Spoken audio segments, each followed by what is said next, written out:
পুত্র পরিজন সবই তো আমার,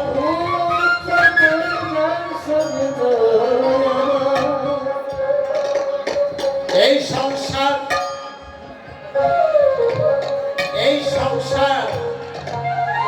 অনিত্য। তাই বৈষ্ণব দাস কেঁদে কেঁদে বলছেন, দেখতে দেখতে আমার যাওয়ার বেলা হয়ে যাচ্ছে।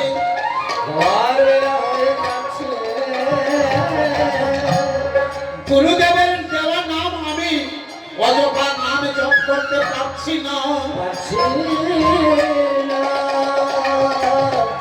তাহলে যেদিন এই ধরাধাম থেকে আমাকে যেতে হবে, ওমা দেখবেন অনেক সময় দেখা যায় কোন কোন ব্যক্তি বিছানায় 1 মাস 2 মাস 3 মাস 1 বছর গড়াগড়ি দিচ্ছেন আর দেহ থেকে প্রাণটা বেরিয়ে যাচ্ছে না।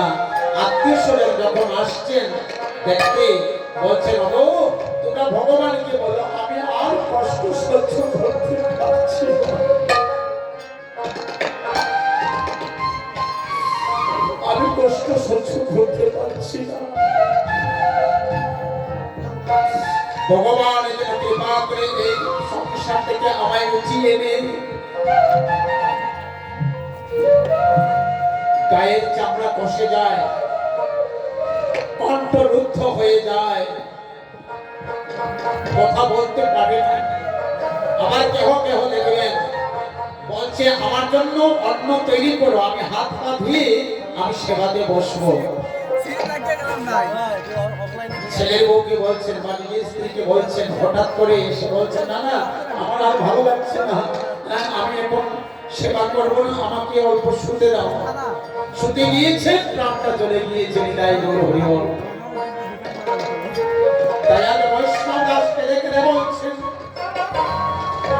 গুরুদেব তুমি কত কৃপাস্য করে আমাকে নাম দিয়েছিলে, আমি এই কবের হাঁটি মায়ার সংসারে পড়ে মায়া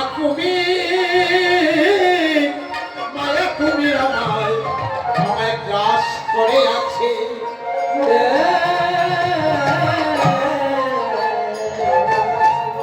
তাই বৈষ্ণব দাস আগে থেকে গুরুদেবের কাছে এইটুকু প্রার্থনা করছেন, হে গুরুদেব আমি সেদিনই যদি যাওয়ার বেলায় যদি তোমাকে স্মরণ করতে না পারি,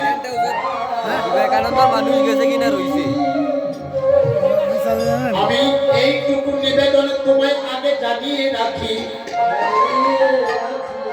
সেদিন তুমি ভবসাগর আমায় পার করে দিও।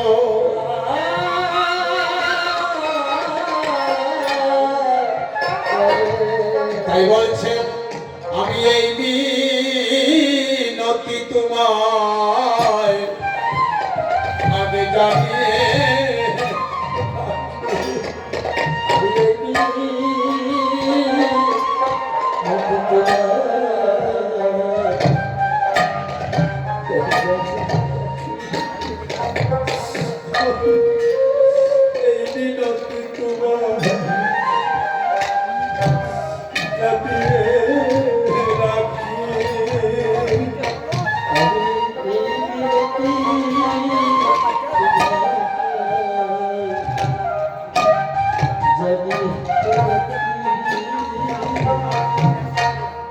সেদিন যদি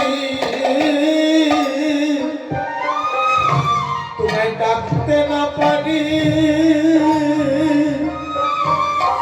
এই মিনতি তোমার আগে জানি রাখি।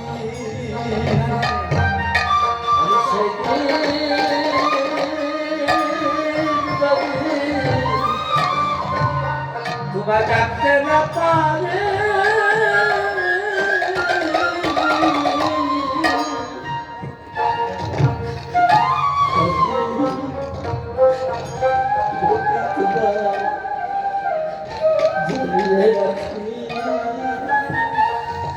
আমার প্রাণে যাবার কয়দিন বাকি, আমার প্রাণ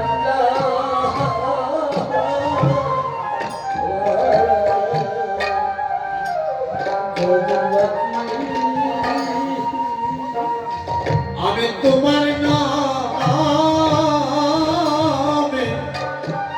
দিলাম ফাঁকি, আমার প্রাণে যা